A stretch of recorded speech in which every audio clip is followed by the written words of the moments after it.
नमस्कार दोस्तों, कैसे हो? आई होप सभी अच्छे होंगे। आपका स्वागत है आपके अपने यूट्यूब चैनल चैप्टर एग्जाम। इसके तहत हम लोग भी परीक्षाओं की तैयारी करते हैं। आज हम लोग साइंस के एक नई सीरीज का आगाज कर रहे हैं। इसके तहत हम साइंस के विभिन्न टॉपिक को एक बाय एक करके पढ़ेंगे।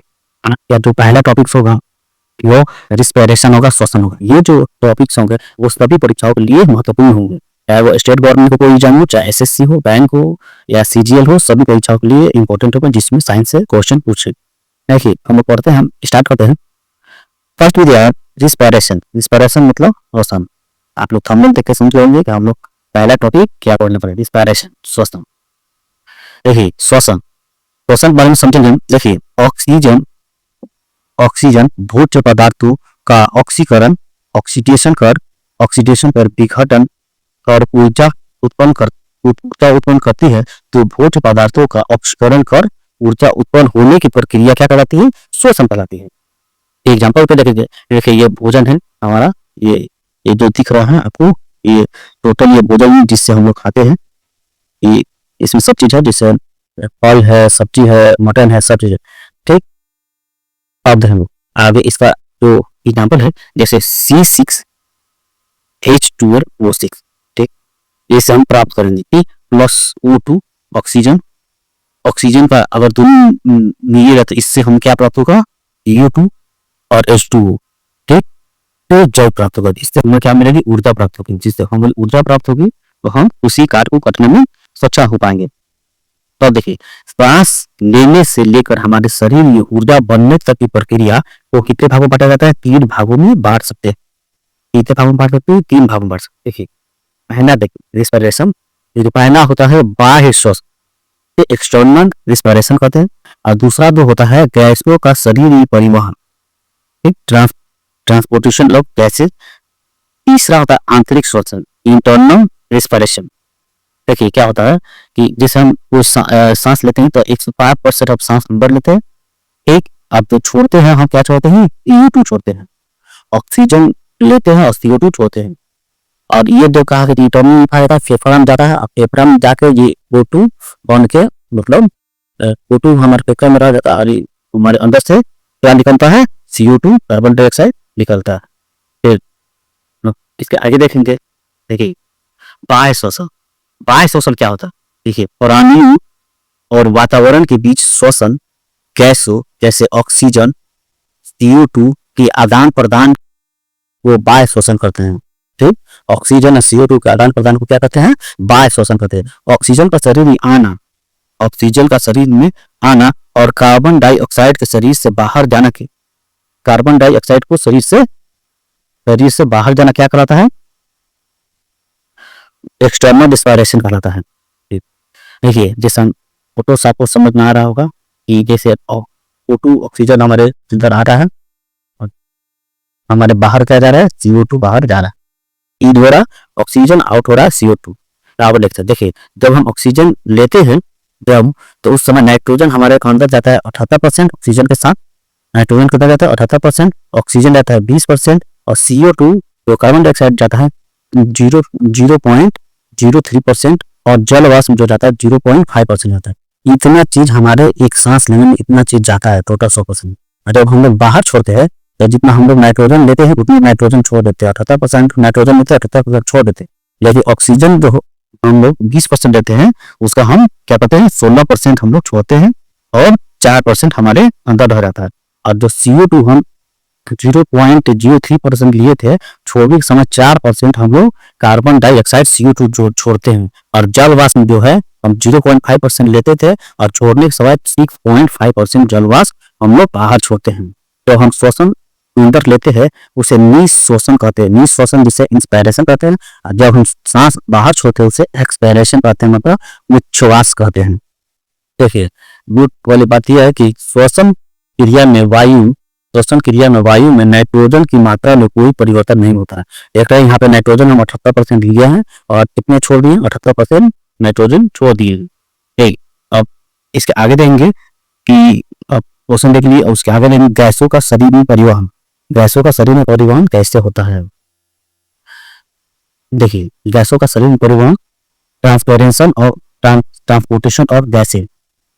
इसमें कह रहा है ऑक्सीजन ऑक्सीजन और कार्बन डाइऑक्साइड का लंग्स, जो लंग्स होता है फेफड़ा में शरीर की कोशिकाओं तक पहुंचाना और वापस फेफड़े तक वापस आने की प्रक्रिया को ट्रांसपिरेशन ऑफ गैसेस कहते हैं।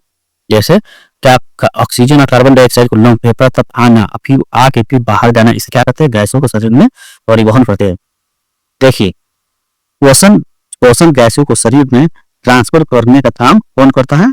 ब्लड करता है। श्वसन गैसों को शरीर में ट्रांसफर करने का ये मेन काम होता है, वो कौन करता है? ब्लड करता है। इसके आगे देखेंगे, देखिए ठीक है से आप लोग समझिए। जैसे हमारे शरीर में, हमारे फेफड़े में O2 ऑक्सीजन आया है, इसके माध्यम सारा ये ब्लड के माध्यम से हमारे शरीर में जाता है। ठीक, O2 प्लस Hb मतलब हीमोग्लोबिन, और ये दोनों मिलकर क्या बनाता है? Oxy haemoglobin. और ऑक्सीजन और हीमोग्लोबिन दोनों मिलकर क्या बनाता है? Oxy haemoglobin. इसका रासायनिक सूत्र होता है HbO2। ठीक, अब यहाँ देखेंगे क्या करें। ऑक्सीजन का परिवहन रक्त में उपस्थित हीमोग्लोबिन के द्वारा होता है। क्वेश्चन पूछता है ऑक्सीजन का परिवहन रक्त में किसके द्वारा होता है? तो हीमोग्लोबिन के माध्यम होता है। देखिए Hb हीमोग्लोबिन जो होता है ये प्रोटीन है, कहता है ये प्रोटीन है, तो रक्त में पाया जाता है। इसके केंद्र में लौह परमाणु की उपस्थिति होती है। इसके केंद्र में कौन सी उपस्थिति है? लौह परमाणु की उपस्थिति होती है। देखिए यहाँ पे Hb2 बना है और O2 प्लस Hb मिलकर क्या बनता है? ऑक्सी हीमोग्लोबिन बनता है। अब देखिए आंतरिक श्वसन कैसे होता है? और यही हीमोग्लोबिन के माध्यम से कहा जाता है? सेल में जाता है। अब देखिए आंतरिक श्वसन इंटरनल रेस्पिरेशन। देखिए आंतरिक श्वसन क्या होता है? आंतरिक श्वसन में श्वसन गैसों का एक्सचेंज कोशिकाओं में होता है, इसलिए इसे कोशिकाएं श्वसन भी कहते हैं। इसे क्या? आंतरिक श्वसन को कोशिकाएं श्वसन भी कहा जाता है। देखिए कोशिकाएं श्वसन होता है, इसको दो प्रकार होते हैं। कितनी प्रकार होती है? 2 प्रकार होती है। एक अनॉक्सी श्वसन और दूसरा होता है ऑक्सी श्वसन। ठीक, इसे क्या कहते हैं इंग्लिश में? एनारोबिक रेस्पिरेशन और एरोबिक रेस्पिरेशन। ठीक, देखिए हम लोग पहले में देख चुके हैं गैसों का शरीर में परिवहन, इस फिगर में हम लोग समझ चुके हैं गैसों का हमारे शरीर में परिवहन कैसे होता है। अब देखेंगे आंतरिक श्वसन, हमारे फिगर में देखेंगे कैसे आंतरिक श्वसन का परिवहन हो रहा है। ठीक, देखिए इसमें दिखा रहा है कि ये एक सेल है। क्या है? यह एक सेल है। सेल के अंदर क्या क्या पाए जाते हैं? जैसे लाइसोसोम पाए जाते हैं, केंद्रक पाए जाते हैं, और ये टोटल सेल है। इसमें माइटोकॉन्ड्रिया पाया जाता है और कोशिका द्रव पाया जाता है, साइटोप्लाज्म पाया जाता है और राइबोसोम पाया जाता है। यह सेल का स्ट्रक्चर है। ये बोल रहा है कि श्वसन की प्रक्रिया और जीवित कोशिकाओं की कोशिका द्रव किसमें होता है? साइटोप्लाज्म और माइटोकॉन्ड्रिया में पूरी होती है। श्वसन प्रक्रिया कहाँ होती है? साइटोप्लाज्म में होती है और माइटोकॉन्ड्रिया में होती है। यही दोनों जगह श्वसन की प्रक्रिया पूरी होती है। अब हम लोग जानेंगे कि अनॉक्सी श्वसन और ऑक्सी श्वसन क्या होता है, इसके बारे में जानेंगे। देखिए अनॉक्सी श्वसन और ऑक्सी श्वसन दो अलग अलग क्रिया है। देखिए और यहाँ पे अनॉक्सी श्वसन और दूसरा भी है ऑक्सी श्वसन। इसके बारे में जानेंगे। देखिए कह रहा है कि जो श्वसन ऑक्सीजन की अनुपस्थिति मतलब ऑक्सीजन ना हो वे होती है, उसे अनॉक्सी श्वसन कहते हैं। और इसमें देखिएगा जो इसमें कह रहा है दूसरा में, इसमें ऑक्सीजन की उपस्थिति में ग्लूकोज के अणु मॉलिक्यूल का कंप्लीट ऑक्सीडेशन होता है, जिसे क्या कहते हैं? ऑक्सी श्वसन कहते हैं। ठीक, फिर देखेंगे ऑक्सी श्वसन में अनॉक्सी श्वसन में कह रहा कि अनॉक्सी श्वसन कोशिका द्रव मतलब साइटोप्लाज्म में होती है। कोशिका द्रव में साइटोप्लाज्म में पूरी होती है। इसीलिए कह रहा है कि इसमें ग्लूकोज का आंशिक विघटन सेल के साइटोप्लाज्म में पूरा होता है, और ये ग्लूकोज का जो फॉर्मूला है इससे पायरुवी अम्ल निकलता है और कितनी ऊर्जा हमें प्राप्त होता है? 2 ATP के रूप में हमें ऊर्जा प्राप्त होता है। इस पूरी प्रक्रिया में ग्लाइकोलिसिस, इस पूरी प्रक्रिया को क्या कहते हैं? ग्लाइकोलिसिस कहते हैं। ऑक्सी श्वसन में देखेंगे, ये वेरी इंपॉर्टेंट है क्योंकि ऑक्सी श्वसन जो है माइटोकॉन्ड्रिया में होती है। कहाँ होती है? माइटोकॉन्ड्रिया में विशेष एंजाइम की उपस्थिति पूरी होती है। इसे ग्लाइकोलिसिस से प्राप्त पायरुवी अम्ल जो होता है, पायरुवी अम्ल का माइटोकॉन्ड्रिया में पूर्ण ऑक्सीजन होता है।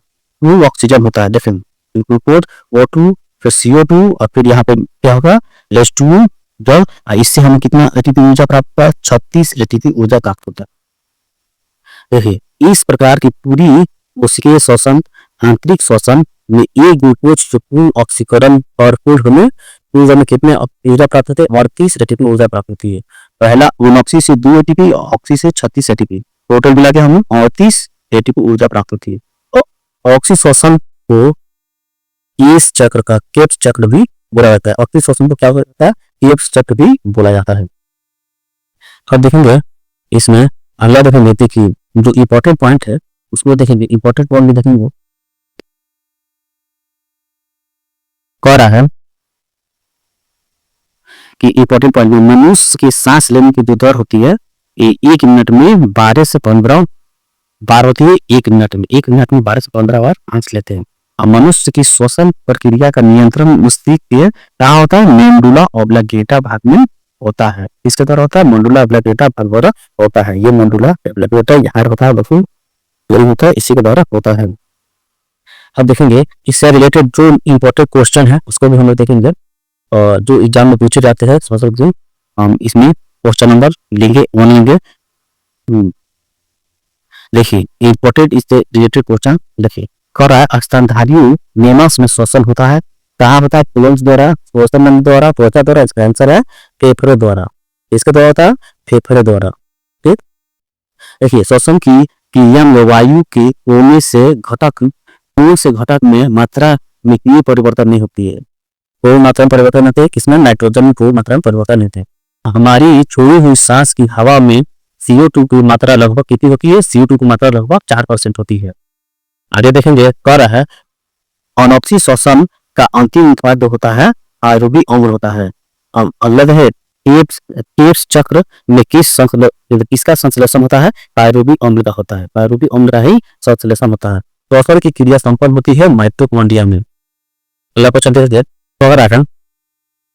कह रहा है मनुष्य की ब्रीथिंग के दौरान निकलने वाले वायु में ऑक्सीजन की मात्रा कितनी होती है?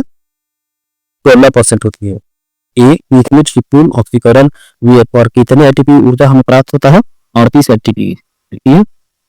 38 एटीपी ऑक्सी से प्लस 2 एटीपी और ऑक्सी से 32 to 38। व्यस्त मनुष्य 1 मिनट में कितनी बार सांस लेते हैं? 12 से 15 बार।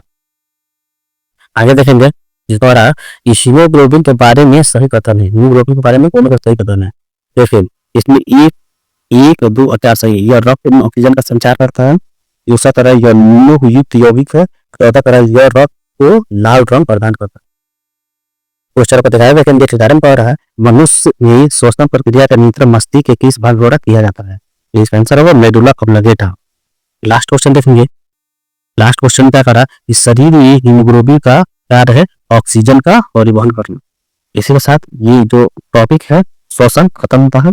अगर आप लोग को ये टॉपिक समझ में आया है, कुछ भी समझना है तो आप हमारे चैनल को लाइक करें, सब्सक्राइब करें और अपने दोस्तों को भी शेयर करें। धन्यवाद।